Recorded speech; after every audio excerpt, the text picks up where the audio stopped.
House of the Dragon, Episode 8. I'm just running out of praise at this point. What more can I say? 6 years after the last episode, the children have grown up and Rhaenyra has sons from Daemon now, whilst Corlys Velaryon is in a bad way close to death. So the succession for Driftmark is up in the air. The first third of this, I'm going to call it like the part before the first ad break, was kind of a bit of a slow build up as you usually get with these episodes, and it shows King Viserys in a bad way. He's dying. He's weak, and he's pretty much drugged up on milk of the poppy, so he's not making the most sense, but he's still making some sense. The second part of this episode, however, was truly magnificent. As the succession is debated, Viserys rocks up in one of the most badass emotional scenes I've seen. The soundtrack was just incredible as he stuttered towards the throne, and the look on everyone's faces when they see that he's rocked up, it's so cool. And then when he drops his crown and then Daemon comes to help him and, gives him the crown back, I just couldn't help but just smile so much. It was just nice. You could really see that Daemon had kind of turned like a new leaf almost here. He was loving and respecting his brother, and he hated how the Hightowers had been treating him, and I thought it was just such a beautiful moment between those two brothers. It was already a truly brilliant scene, and it just got better as Vaemon pipes up and calls out Rhaenyra's children for being bastards, and whilst he's right, this was a foolish move. I was already hyped up at this point. I was like, kind of like, oh shit, it's popping off. And then I nearly choked on my gum when his head just fucking, not even his head, like from about there, just came clean off as Daemon swiped it off. And I was just like completely shocked. Whilst I've read most of the book and I've got, far ahead of this point of the story that we're in, I seem to have forgotten most things apparently, because I was completely shocked by this. The shock factor is still there, which is great for viewing and entertainment purposes. I can remember some things of what I've read, but I didn't remember this. Our last part of this episode calms it down slightly as we see this complex family sit down for what seems to be Viserys' last meal. Let's mention his mask, which is badass. It kind of looks a bit like the crab feeder's mask. It's a very cool mask, and then he takes it off.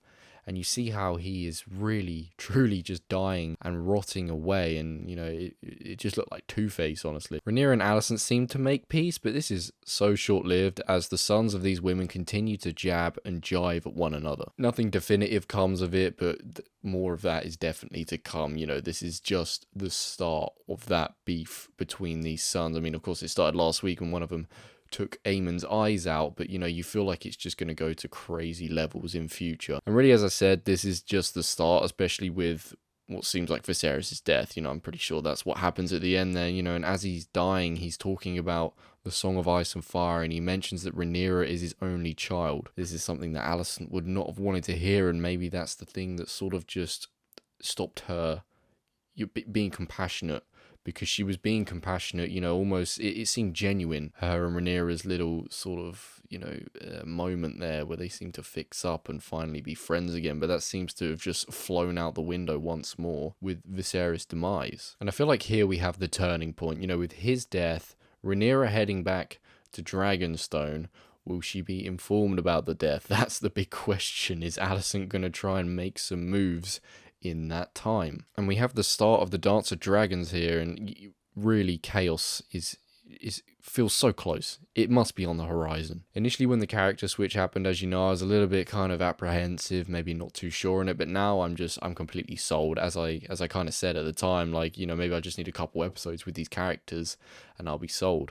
And I am sold. The casting really is very, very good. And whilst the aging in this show is sometimes a little bit odd in the sense that, Viserys and Daemon are brothers, and Daemon doesn't really seem to have aged that much, whereas Viserys is aged massively. But it's one of those things, I can't even be annoyed about it. I can't even put too much focus on it because the storytelling is so damn good that it just doesn't bother me. Let's say kudos to Viserys here, played by Paddy Considine, with such a great portrayal, just masterfully done as we've seen him age and change over these 8 episodes. He was a great and wise character, a great and wise king that was really keeping the kingdom in check. And now, should get wild. What more can I say though? What more is there to say, as I pretty much often say when I'm doing these reviews? Bloody brilliant episode. 9.5 out of 10. If you've seen it, let me know what you think about it, and I'll see you in the next one. Bye bye.